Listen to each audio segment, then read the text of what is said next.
नहमदुहु व नुसल्ली अला रसूलिहिल करीम अम्मा बाद। अस्सलामु अलैकुम दोस्तों, उम्मीद है सब खैर वफ़ियत से होंगे। आज हम बात करेंगे बिजली लगने का इलाज कैसे किया जाए। बिजली का शॉक, बिजली के झटके लगते हैं या काम करते हुए बिजली लग जाती है तो उस वक़्त बेहोशी तारी हो जाती है या जिस्म काम करना छोड़ जाता है, तो इसका इलाज कैसे किया जाए।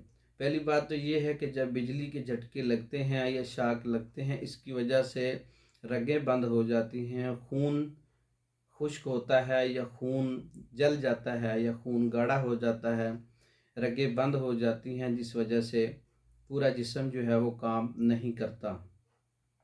ऐसे मरीज़ को पानी मत पिलाएं। अगर बेहोशी का दौरा भी लग गया है बिजली लगने से, पानी मत पिलाएं। नीम गर्म दूध और घी का इस्तेमाल करवाएं जिसको हरारत पहुँचे और वो होश में आ जाए। दूसरी बात यह है कि बिजली लगने से रगें बंद हो जाती हैं, तो रगों को खोलने के लिए सौंठ 50 ग्राम, नौशादर 30 ग्राम, काली मिर्च 10 ग्राम फ़ौरन ये नुस्खा तैयार करें।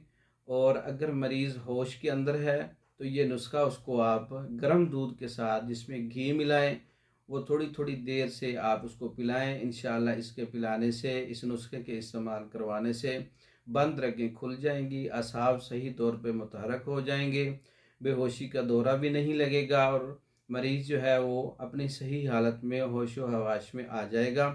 ये एक हुक्मा हजरात का मामूल मतलब नुस्खा था जो आप लोगों की नज़र कर दिया है। मरीज़ को बिजली लगने से फ़ौरन पानी नहीं देना चाहिए, फ़ौरन गर्म घी और दूध का इस्तेमाल करवाना चाहिए। या बहुत ज़्यादा झटके लग रहे हैं, बाद में कपकपी तारी है, तो उसको खुश्क और गर्म मिट्टी के अंदर जो है दबाएं या गर्म चीज़ों की टकोर दें उसको, तो इससे भी बेहतरी आ सकती है। नुस्खा भी मैं आपकी नज़र कर दिया है। अगर अच्छा लगा है तो दूसरे लोगों तक शेयर कर दें, वीडियो को लाइक कर दें, चैनल को सब्सक्राइब कर दें। दूसरी वीडियो तक के लिए इजाज़त दें। अस्सलामु अलैकुम रहमतुल्लाह।